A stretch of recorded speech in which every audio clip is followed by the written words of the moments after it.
Love, Death, and Robots. Disclaimer, all three are not guaranteed.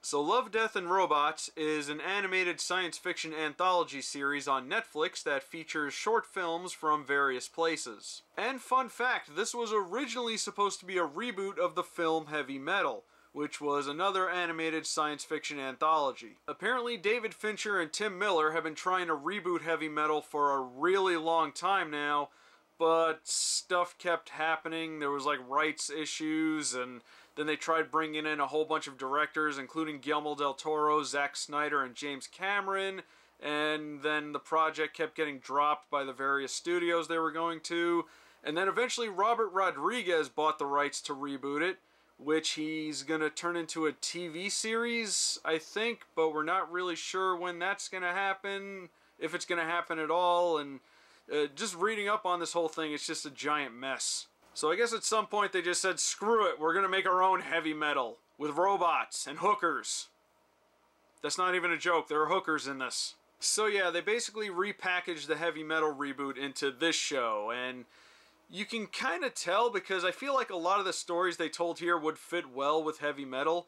The only major differences is Heavy Metal had a framing device that connected each story, and this seems to be just a whole bunch of different things. Some of them seem very similar, like they could take place in the same universe, and a lot of them are done in very different styles. Like there's some traditional animation as well as a lot of CGI, and I gotta say, the CGI in this looks really good. There are a lot of moments in this where I could have sworn it was live action, but you gotta look real close and you can tell it's CGI. And there's some really good voice talent behind a lot of these. There's Nolan North, Fred Tatasciore, there's Kevin Michael Richardson, and Maurice LaMarche, who is the narrator of a story about yogurt that becomes sentient and surpasses human intelligence.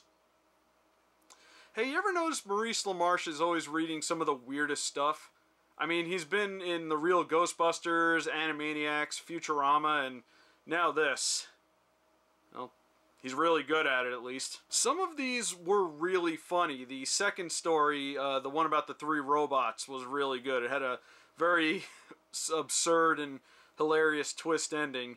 There was also another one that was like alternate histories, like they played out, you know, how history would have turned out if certain things happened, and they did it in kind of a humorous manner. Some of these were really good horror stories as well, and a couple of them were a bit artsy, but still had some really amazing visuals and were still very compelling. One I really liked, I think it was called Suits or something like that. I can best describe this one as Redneck Exo Squad. There was one that was actually live action, and it was about a couple that moved into a house with an old refrigerator, and when they opened it up, they found an entire civilization of tiny humans in there, and they watched them grow and develop throughout the ages because they moved a lot faster because they were so small.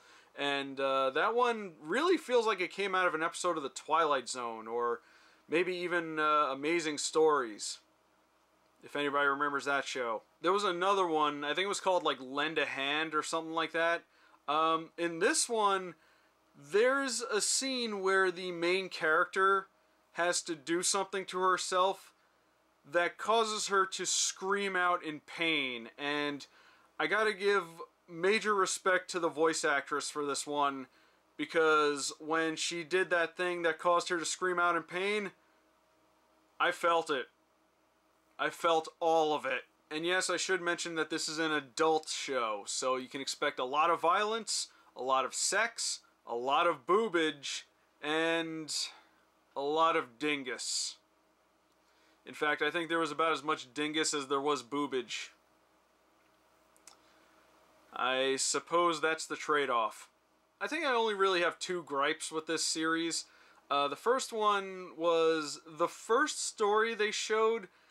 I don't think it was a really good one to lead in with. Not that it was bad or anything. In fact, it was pretty good. It was just that I don't know why they chose that one to start, especially considering the one about the three robots seems to be in a lot of the promotional material. So I don't really know why they didn't start with that one and maybe move that one down a little bit. But again, it wasn't bad or anything. My other gripe with this, I think, is the title is a bit misleading. It's Love, Death, and Robots, which implies that all of these are going to be about robots, or at the very least be entirely science fiction themed. Unfortunately, there are a couple in here that are not really science fiction.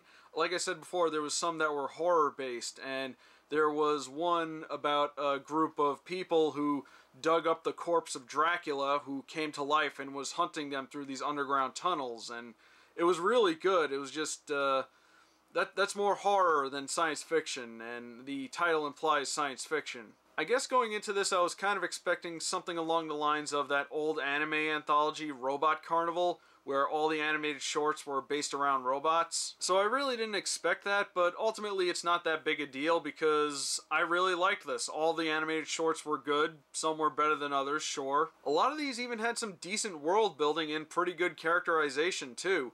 And they're not even that long. I think the longest one of these is like 17 minutes or somewhere around that, and they get shorter from there, so it's amazing how much you can do with very little. So Love, Death, and Robots is really good, and I've been saying for a long time now, we need more anthology series. I miss anthology, so hopefully if this picks up some popularity, maybe we'll get more of them in the future. But that's all I got for Love, Death, and Robots. Leave a comment below and let me know what you thought of it, and tell me which of the animated shorts was your favorite. My name is Rob, and have a wonderful day.